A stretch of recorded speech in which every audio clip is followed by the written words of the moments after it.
Welcome to Talking with Tech. I'm your host, Rachel Madel, joined by Chris Bouguet. Hey, Chris. Hey, Rachel. How are you doing? I'm good. How are you? Good. I got a question for you.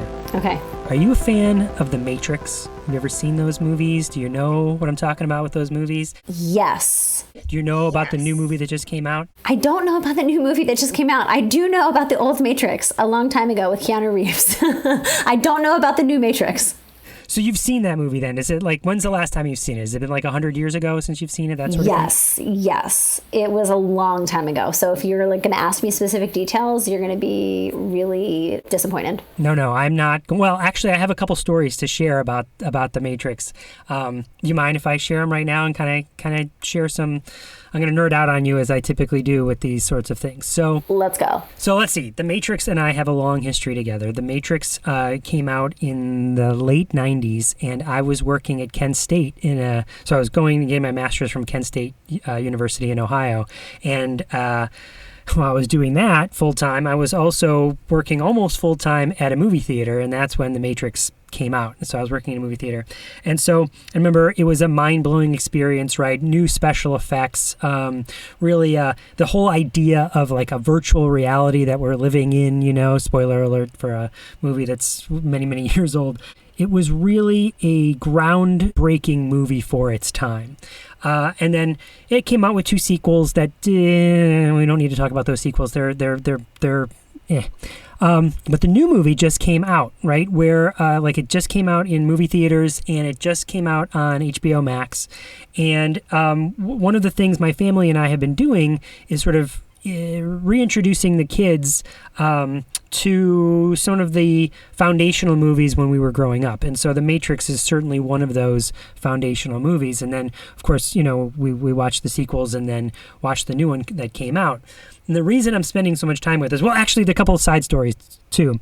You know how I love memes, right? And we put memes in so many of our presentations. I know this about you. Well, for a while, I was putting this meme of what if I told you, right? So there's this scene in the original Matrix where Morpheus, played by Lawrence Fishburne, has this phrase where he's like, what if I told you? And it has become a classic meme where it's his face with these black sunglasses, right? And then people put, what if I told you? And then there's some sort of line underneath, like, what if I told you your AAC didn't have to have all fringe vocabulary? Like that kind of thing would be a meme that you and I would put into our presentations. But that meme, I realized a couple months ago now, maybe almost a year ago now, if you look at that meme in the sunglasses, you can actually see like someone holding a weapon. And I was like, I can't use that meme in presentations anymore. So now I block out the glasses in the meme so that you can't see the reflection of the weapon. But it's just a side note there. There's another thing that just, I don't know, that comes up when I think about The Matrix. Anyway, the new movie just came out, and the last 15 minutes of the movie make this extremely poignant point about the future and the way the future of the world is being designed. I think nobody could argue that over the last, certainly over it seems like maybe we've even accelerated in the last 5 years, this emphasis on inclusion and diversity and making sure everybody is represented in the new future of the world. And this movie did such an amazing job kind of bringing that point together. And there's this last little moment, so minor spoilers for Matrix Resurrections, where the main characters, who are Keanu Reeves and Carrie-Anne Moss, are talking to the big bad guy, right? And one of the phrases they say is, we're not here to negotiate. And it's just so, that meaning we're not really going to talk to you. We're going to create this new future without asking your permission, And I feel like that is where one of the things our podcast does, it's when I like reflecting on it when watching the movie, I feel like our podcast does this and I feel like this new way of looking at AAC that has really come forth in the last 10 years for sure is we're not asking permission, right? We're not negotiating. We are using robust language systems, right? There is no like, should we, shouldn't we? We're not apologizing for our stance on how things should go. We are forging forward with a new way of doing things. And it really resonated with me. We're not here to negotiate is a phrase that rings in my head, is similar to we're not asking permission. The new generation of students are not asking permission for how education should be redesigned, or the whole great resignation that's happening right now in the world. People are not asking their former employers permission. They're just like, I'm going to go do my own thing, right? And I just feel like it was such a classic line that resonated with me in how the new world is being redesigned. And I just loved it. I feel like it's going to be so many different memes, Chris, with that phrase that's going to be created in the future. It's so funny. I know exactly what meme you're talking about because you share it in presentations that we give together. And I love the sentiment. I think that something I've reflected on with our podcast is, when we first started, I was so just like scared to say the wrong thing. And, when you kind of have a spotlight on you and you're, more in the public eye, you're also more in public scrutiny, right? So like, it's scary to, record a podcast with your thoughts and opinions, and inevitably, someone's going to disagree with what you say. And we have lots of people who disagree with us, but as we've continued on in the podcast and we've continued to grow, together, Chris, I think that we have become even more confident in communicating unapologetically about, the things that we believe when it comes to AAC. And I'll never forget, I was once told, if you don't have anybody disagreeing with you, you're not doing your job. When you're in the public light, it means that you're not taking a stand. You're being kind of too like this and that, and sometimes, we have people who come on the podcast who maybe have, differing opinions than we do. And you kind of have to play nice in a lot of ways, and not necessarily go extreme. Not that we're extreme. I feel like we're pretty like middle of the road in some ways, but there's a few things that we feel really strongly about and passionately about. And, I feel like we've gotten even more strong in communicating that and, not being afraid to communicate that message. For sure. I mean, there's times where you just have to, again, sort of make a leap of faith. And that's again a nod to some of the things that happen in this movie. Or Spider-Man is super popular right now, right? As we're recording this, it's still that movie just came out, and that's another feature in that movie and similar movies is making a leap of faith. And oftentimes you and I have had to do that here on this podcast. Something that immediately comes to mind is the specific language system first approach. I'm not going to apologize for that approach when I know that it's working for so many people. But it's one of those things where, like, again, it sort of feels like we're not going to ask permission. People are just going to do it. If it makes sense to them and resonates, there's no secret AAC society that we have to get permission from to say this is how we're going to do it. And I feel like that same thing is true for redesigning education from an inclusive lens, is that the next generation of students and the next generation of, if you're a pre-service teacher listening to this right now, you don't have to ask permission. You can design it how you think it needs to be designed, with as long as your ethics and your morals are in the right spot, Yeah, no, I completely agree. And I think that you're very impressionable as kind of a pre-service teacher or SLP. And I think that you feel hesitant in a lot of ways to do what you think because you're not sure and you don't have a lot of experience under your belt. But I think that, like you said, just letting your moral compass kind of guide you, and also being open. I think that that's a really important thing, is being open to different perspectives that maybe you never thought about, or differ from what you were taught. And I feel like that's what we're seeing now, right? Like, my mind's completely blown with this whole Gestalt language processing thing. I'm like, okay, so I literally had slides and like presentations that I've given saying, build language one step at a time. Be careful not to use too many scripted phrases. And so now it's like, okay, I need to rethink that. I'm open to new perspectives and changing what I do based on the information that I'm gathering.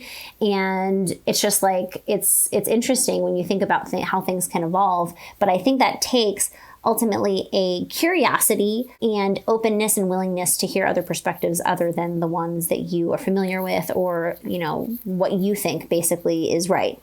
Absolutely. Absolutely. All right. 2 last Matrix references I got to mention. One is in the first movie, Keanu Reeves and Lawrence Fishburne have this like fight scene together. And there's this moment where Lawrence Fishburne leans forward and he says, "Show me."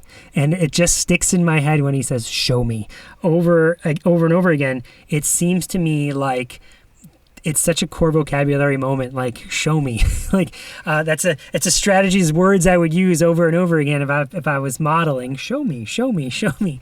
And it's things I would use when I'm talking to other educators, like about the claims they're making. Well, how can you prove what you're seeing? How can you prove the claim that you're making? What evidence do you have to back that up? Show me. I just love that phrase. Yeah, I've actually used similar strategies, I guess, when I'm working with communication partners. And, it's always kind of, it's not working, or they're not using it, or, and what I've learned from experience is that I need to see it. I need to see it, because when I see it, I'm like, I know why it's not working. Typically, there's something I can see. I'm like, you didn't give enough pause time. Like, we don't know if it's not working because you just switched over to ask a new question, or, there's so many things that so many problems we can solve if we can just see what's happening. And ultimately, when AAC is not working, it's typically not working because of the communication partners around a student. That's been my experience, at least. Or you're not finding something motivating for kids to communicate about. It's like typically one of those 2 things. Sometimes I'll throw in like just making sure kids are regulated, and that sensory approach, getting kids ready to learn. That can make a big difference. But if I can see it, I can see any of those things, right? I can see the communication partner. I can see the student and whether or not they seem interested. I can see whether or not they seem dysregulated.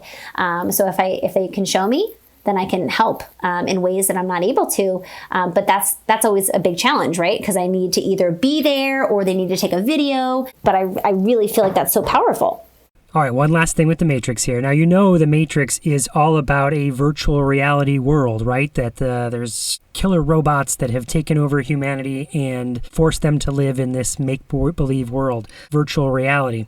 And that resonates with me in the way that there is something now, the phrase I think is more mainstream than ever. It's called the metaverse, right? Where are we headed in society is sort of virtual realities where people can work in virtual realities and play in virtual realities, where you might be in a complete virtual reality where, like, the majority of our relationship, Rachel, has been in this virtual space, right? Where I'm in my closet and you're in your, wherever you're recording. It's one of the best parts about it is that you can be anywhere, right? I'm not always here in the closet. And I feel like that is something that scares a lot of people, but I find it so fascinating. And there's such a world of opportunity in this new space for everybody. I mean, again, I think it's if it's done well and done right, there's a huge opportunity for this to be an equitable experience for everyone. Can I share a funny story about virtual reality? Please do. Do I know the story? I think you do. You were there.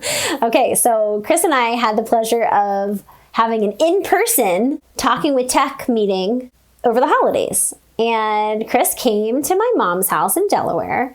And the best part about it was he brought his virtual reality. He brought the Oculus, and it's always fun for me, but the more fun experience was we set it up for my mom. We taught my mom how to enter a virtual reality, and it was great. I think she really enjoyed it. It took her a second to kind of get used to it, but then once she was in it, she was flying around skyscrapers and handing out presents like she was on a virtual sleigh. She was ducking underneath dinosaurs that were coming after her. She was totally into it. It was super fun. That was priceless. I sent that video. I took a few videos naturally and sent them to my family. And they thought it was hilarious. She thought it was hilarious too. I think one of my favorite parts during that experience is she was very close to the TV, and so I was standing in front of the TV to make sure she didn't hit it by accident. And I think she She hit me right in the gut.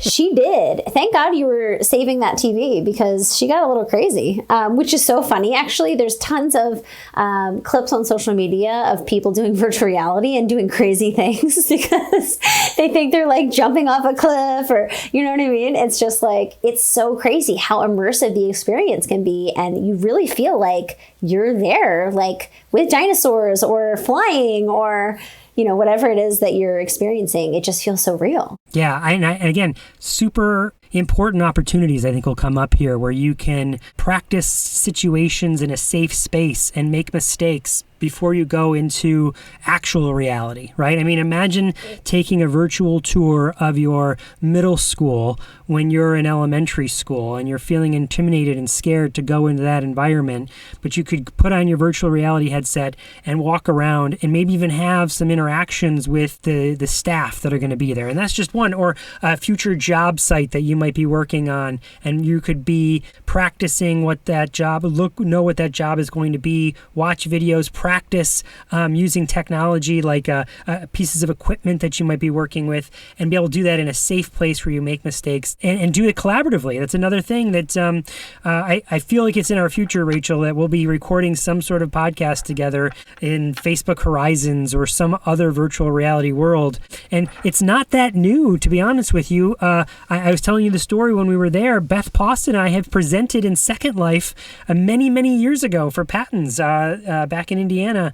I think just more and more experiences are going to continue to happen. Let's embrace them and not be scared of them. No, I love it. I love it. And I feel like we need another in-person hangout so that we can keep playing virtual reality. And also, it's just so fun. Let's do it. Let's do it soon. So now that we're coming out of the Matrix, Rachel, tell us about the interview that's happening today. So, Chris, this is part 2 of the episode that I did with Jen and Mariah, and we talked all about ABA. We talked about it so much that we actually had to split the episode into 2 parts.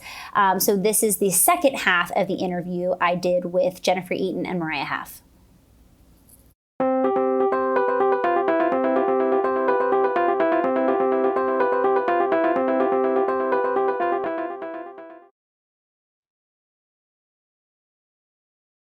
Rachel, before we head into the interview this week, I think we have one more special announcement, and that's our sponsor.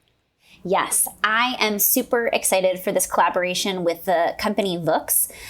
If you guys aren't familiar with the company, they are basically creating video book combos. I feel like it's not a book, it's not a video. They kind of fuse the two together. I started using Vooks all the time in my therapy when, COVID-19 hit and we all went virtual. It's a really great way to engage students. And I really love it because they oftentimes will have titles of books and then they'll convert them into a Vooks, video. And they're really fun for students, especially a lot of students I work with are emergent communicators. They're using AAC for communication. And I love that they're animated because it's kind of like the best of both worlds. I'm not, just using a video. I'm incorporating literacy, and I really use them all the time. Yeah, the text is read out loud by a human narrator, and it's animated. So you kind of got the best of both worlds there, where you have both a video and the storybook element mixed together into the Vook, right? And there's a huge library of Vooks. I mean, there's so many different topics. There's a whole category on language and vocabulary, isn't there? I think you use that, don't you? Yeah. So, it really depends on the student that I'm working with. But like I said, a lot of my kids are emergent communicators, and we're working on things like core words, and we're working on things like, verbs and being able to label verbs. And there's no better way to target verbs than to have something that's animated. I feel like, if I was reading a traditional story, it would be a static image, and that's not as easy to convey what the action is that's happening. And so I use them all the time, in my practice. And with my older students, I'm using them for things like perspective taking and story retell. We'll watch the story together and we'll make predictions about what happens next. So there really is a lot of variety for lots of different kinds of learners that you're working with in your practice. So that actually leads us to one of the stories that I was reading, one of the books that I was reading. It's called Benji, the Bad Day, and Me. And it's all about a sibling of a student who is autistic.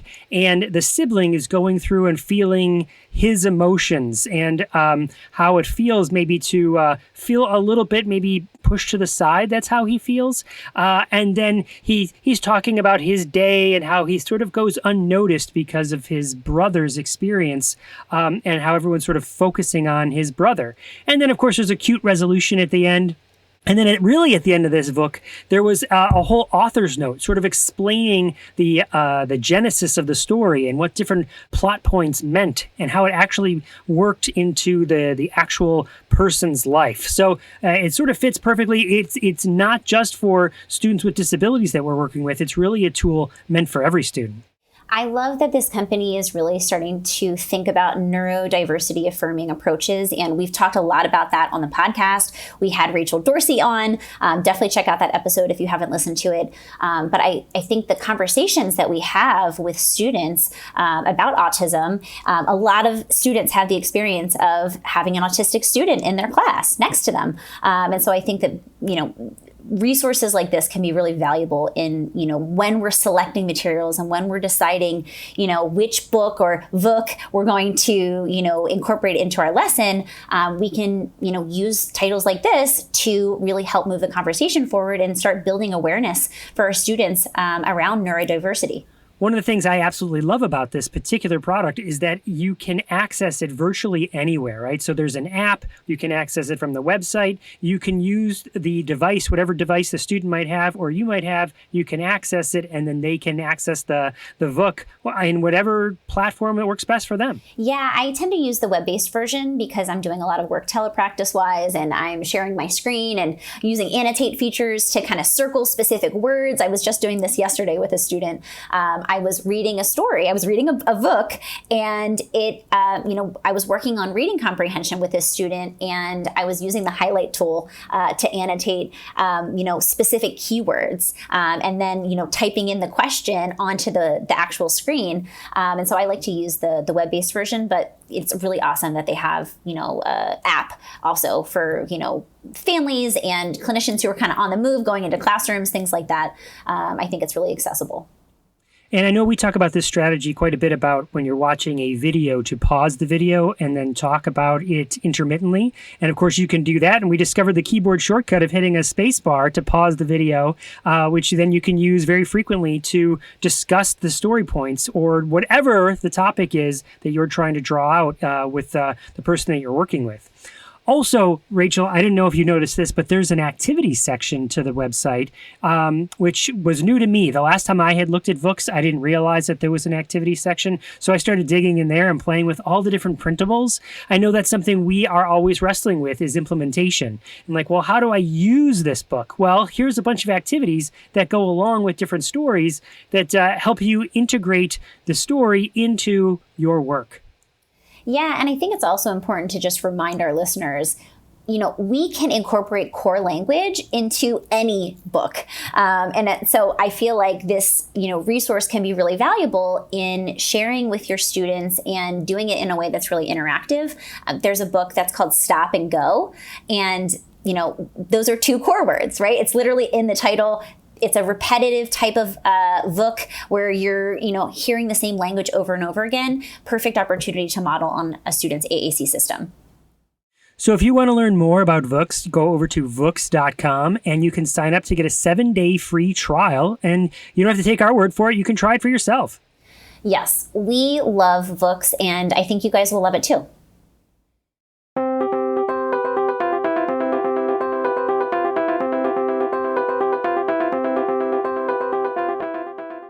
Okay, I'm going to take this opportunity to talk about a specific question related to my individual practice with one kid that I'm working with, and I need your guys' insight. I'm hoping this conversation relates and, helps lots of our listeners, but I'm going to be selfish and talk about one specific situation where I've literally been at odds for almost 2 years with an ABA team that I'm working with.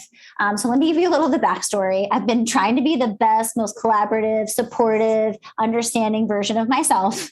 And I'm just at my wit's end with this team. Basically what's happening is the programs for communication are being run in a separate folder on the device. So they have a yes/no program, for example.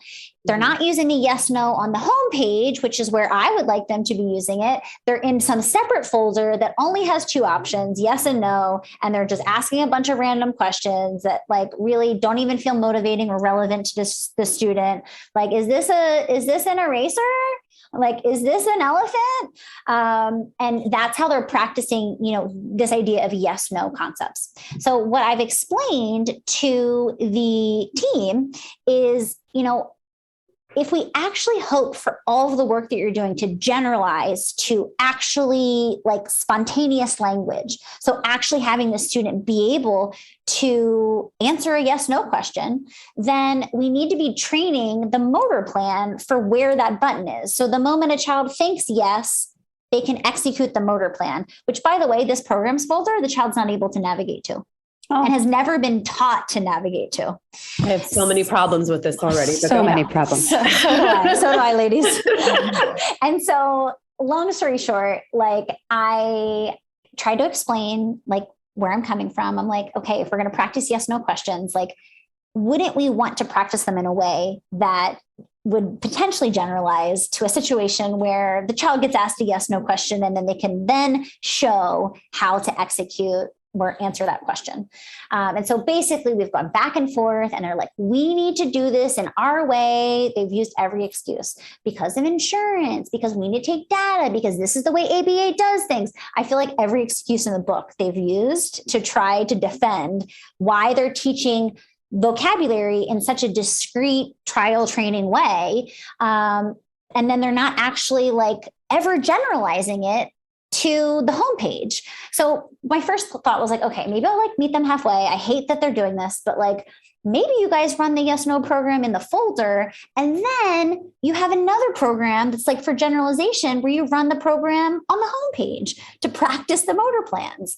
Ideally, we'd be just starting on the homepage, because why do we need a separate folder that's just 2 options, yes or no, which, by the way, is a 50-50 chance that they're going to get it right. So is it even telling us anything? No. Exactly. That's my first thing that I thought of. Yeah. So I've just been at odds, and I feel like they're using every excuse in the book.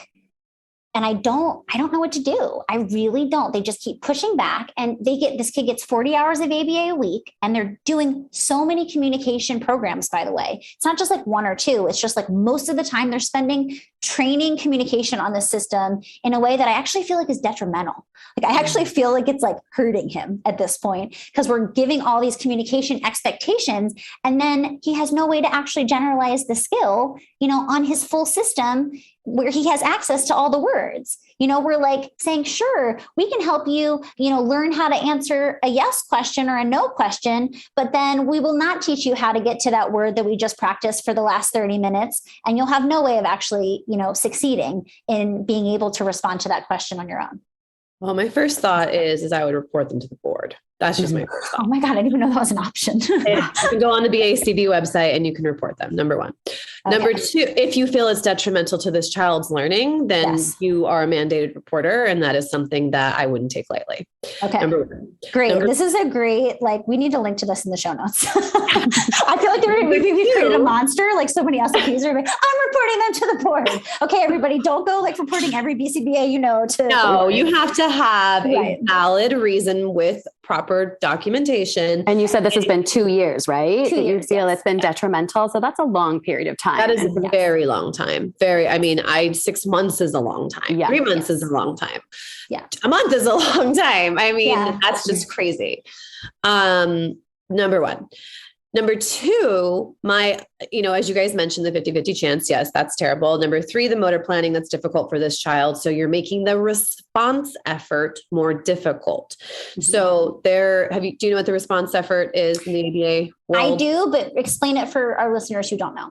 Okay. So basically response effort is the harder something is, the more response effort it requires, right? Mm-hmm. The easier something is, the less response effort it requires, right? Mm-hmm. So like a learned skill, like for example, when I first was learning to tie my shoes, the response effort was really hard because I had no idea how to tackle all those steps, right? Now the response effort is super simple. It's very low because now it's a learned skill that I've known for so many years, and it's completely the opposite of what it was before teaching, right? Mm-hmm.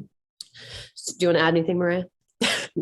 Okay. Nope. So I'm like, did I say that correctly? I'm kidding. So that's response effort. And typically when you're teaching something that's challenging for a child, you want to minimize the response effort to make it attainable for that child. If you maximize the response effort for something that's difficult for a child, they're never going to want to do it. Ever. Mm-hmm. It's just too hard.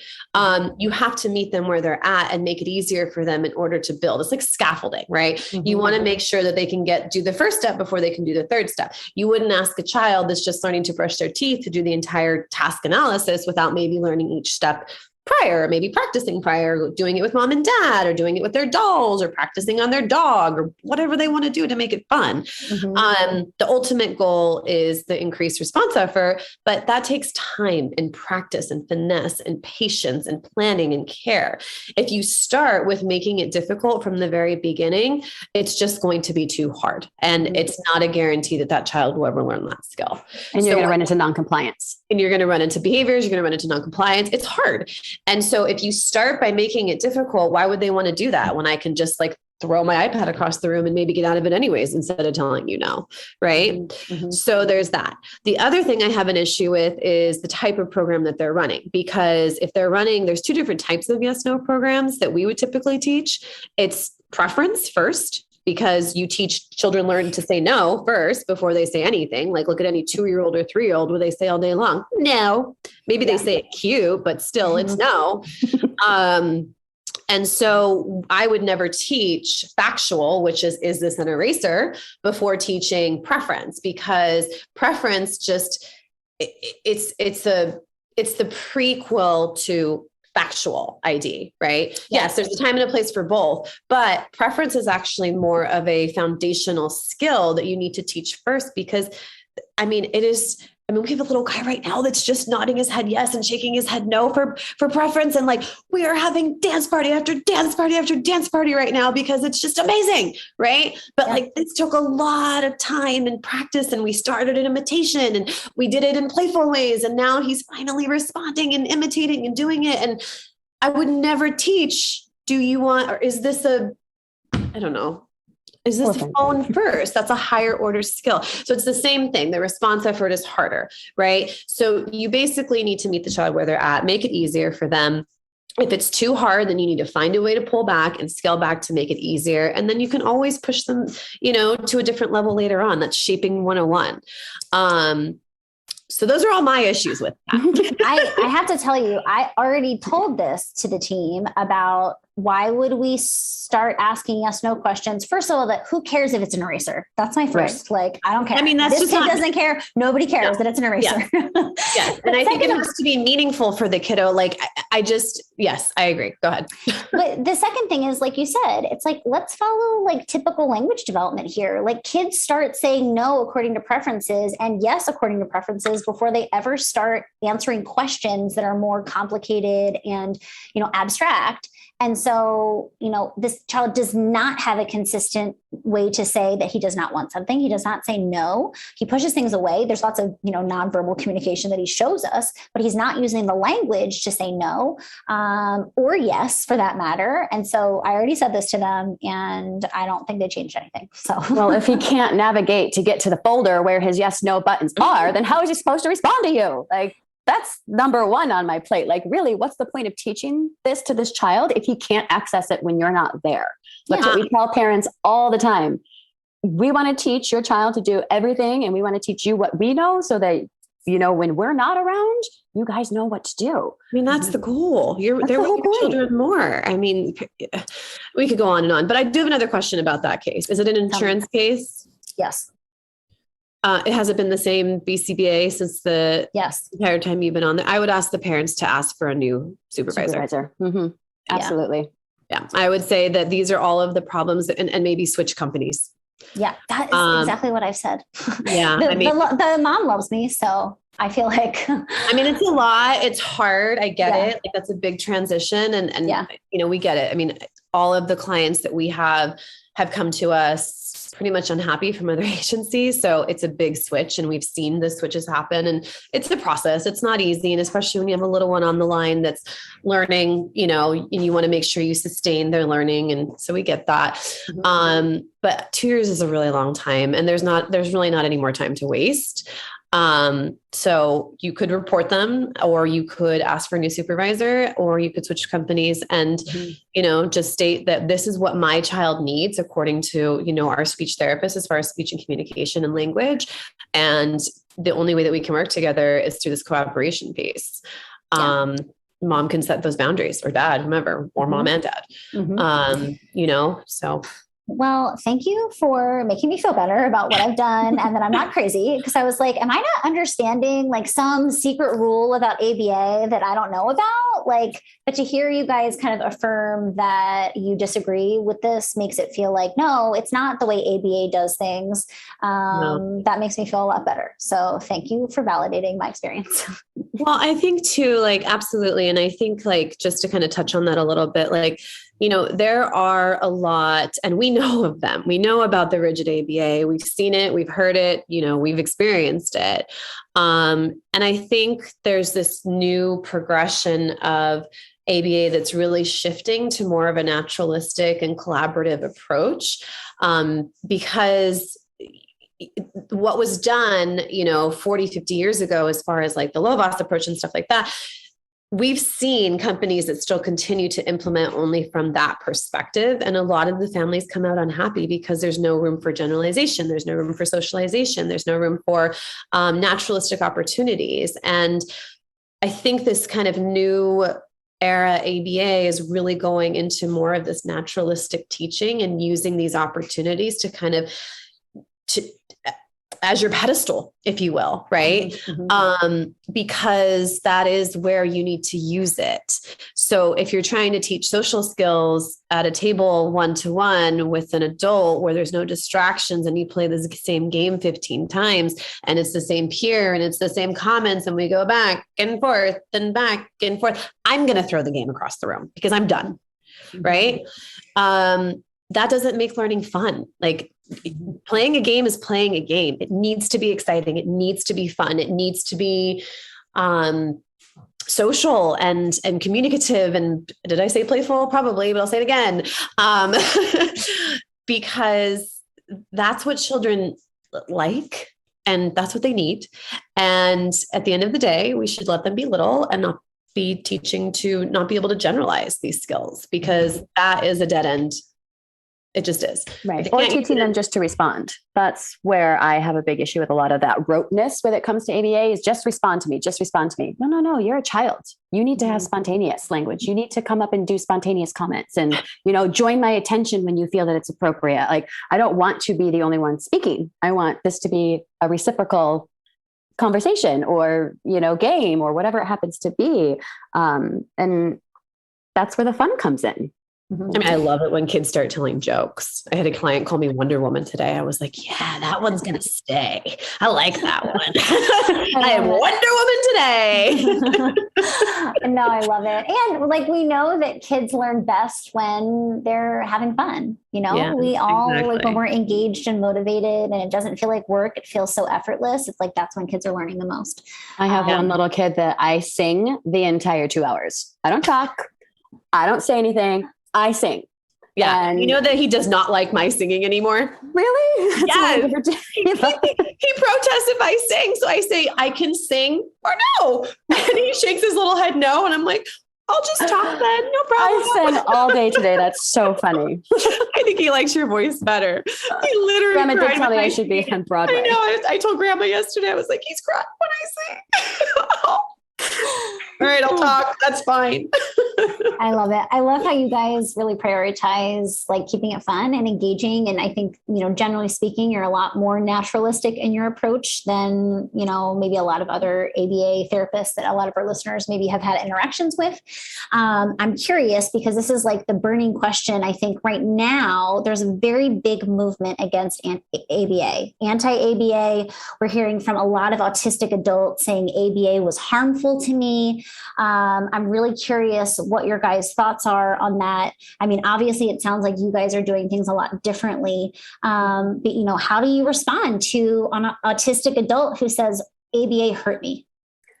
I mean, you listen first. Yeah, first you listen and you listen to their story and you ask them a lot of questions as to what made them feel this way or how they felt or why they felt like this way. And as we touched on just earlier before, adults with autism received ABA therapy 30, 40 years ago, and it's definitely changed. So I feel like we've recognized as practitioners that the way we were writing programs as just response was creating little robots, and nobody wants a little robot out in the world. We want little people to grow into bigger people. So that's where I feel when I started in the field in the early 2000s, that's when I saw that the trend was really starting to move in this direction, because where I was trained was very low VAS, very DTT, but it was also really impacted learners. They kind of needed that level in order to learn. But as I got further into my career and was working with the kiddos who are, a little higher on the spectrum, or they're a little bit less impacted, it's like, I don't need to do it this way. I don't need to do the drill and kill, touch your head 10 times. He touched his head the first time, we're moving on. And we're doing something different. And I think it's just kind of noticing your learner. And when they start to tune out and look around and they're not paying attention to you, then you're doing something wrong. You have to change it up and get their attention, because they're not going to learn if they're not paying attention to you. Yeah. And I think it really comes from this idea of like, a child-centered approach. Like you really need to consider your learner and what you're doing. And, the way we teach one kid is not the way we teach another. We teach on based on what they need in that moment. And I think autonomy is something that we really value in our practice. If a child, like I said earlier, he didn't want me to sing, so I stopped singing. And I was so sad and I wanted to keep singing, but I couldn't. But really listening to what your learner's telling you, because verbal or nonverbal, it's all communication. They're trying to share something with you. And I think really listening and coming from a place of really pushing for childhood autonomy and letting them have, choice and opinion and negation. I mean, I love it when kids start negating. I'm like, yeah, let's talk about that. And as kids develop and as they grow, asking them, what do you want to learn? I mean, we have 7 and 8 year olds who tell me, I don't need you anymore. Great. Let's put together a goal list to show me what you need to do so that you don't need me anymore. I love that. Let's work on that. Yeah. Yeah. I mean, it's hard because we're so aware of the pushback and the negativity. And I think, as far as I can only speak to our practice, I can't speak to all practices, but like, I think the way that we really honor the whole family and the whole team and the child-centered approach and the play-based approach and the naturalistic opportunities for just being present. We do a lot of mindfulness and we do a lot of yoga. Maybe we're working on imitation, but it's yoga. It's yoga. We really encourage and support all of those extracurriculars. I mean, and I think within our practice, just really being mindful of that and what they need and listening and using that as a means to teach is kind of our approach. I don't know if it's, that's us. So I'm curious. So there's a lot of listeners out there probably thinking, this sounds so great, but this is not my reality with ABA. Like, you guys are wonderful, but this is not my experience. So do you have any insights or gems of wisdom that you could share, perhaps when someone comes up against a ABA, team or BCBA, and they're kind of, maybe trying to push more of a structured, not as naturalistic, like, is there anything that, us as speech language pathologists can do to, get in with that ABA? Is there any like angles you might suggest to kind of get more buy-in with kind of our agenda? I'm curious if there's any like insight from, obviously you understand ABA, you work in the field. Is there any way that we can kind of get our foot in the door with the collaboration and perhaps, encouraging more naturalistic, play-based opportunities for language? I think I wish I had a direct answer. I do, but go ahead, Marya. I think we spoke on it a little earlier when it comes to the data piece. Behavior analysts are always so driven in data. So present it this way. Let's do it your way for 2 weeks. Let's look at your data. Then we're going to do it my way for 2 weeks. And we're going to look at my data. And we're going to compare the two at the end. I like and we're going to see which one works better. I used to do this with parents because as a younger BCBA, I would always run into, well, you're not a mom. How do you know this is going to work? All right, I'll show you how I know it's going to work. We're going to do it your way for 2 weeks. And we're going to look at the numbers. Then we're going to do it my way for 2 weeks. And we're going to look at the numbers. And at the end of the month, we're going to come together and we're going to mix it up. So you don't know which one was whose way. And we're going to look at the numbers and say which one was better. Yeah. Yeah. I like that. I mean, yeah, if you want to get into the BCBA's mind that's not so collaborative, I think show them the data. Speak to the data. Show them the data. But I also think, it's hard because you, as the BCBA, you have this idea of you want to do this but you also know that most children that we're working with also need speech and OT. So it's really hard for me to wrap my head around the idea that they would be closed off. It really is. Especially when you could learn from them, and ABA typically has more hours and you could be teaching more when speech and OT have less. Like, it's really hard for me to fathom that. But I think the data piece, I wish I had an easier answer, but I don't. I think that us as a field in ABA, I think that we need to really start looking at what it is that we're trying to accomplish with this new kind of direction of ABA and really start to understand the benefits of the collaboration piece. Yeah. I think that if you run into a situation where you have somebody that's been in the field for many, many moons and they're set in their ways, it's probably going to be harder. Unfortunately, I wish it wasn't. And we are not that way, but unfortunately, I guess that's the case. And I think you can always talk with the parent too, because ultimately the parent is the one who has the executive decision as to who makes up their team.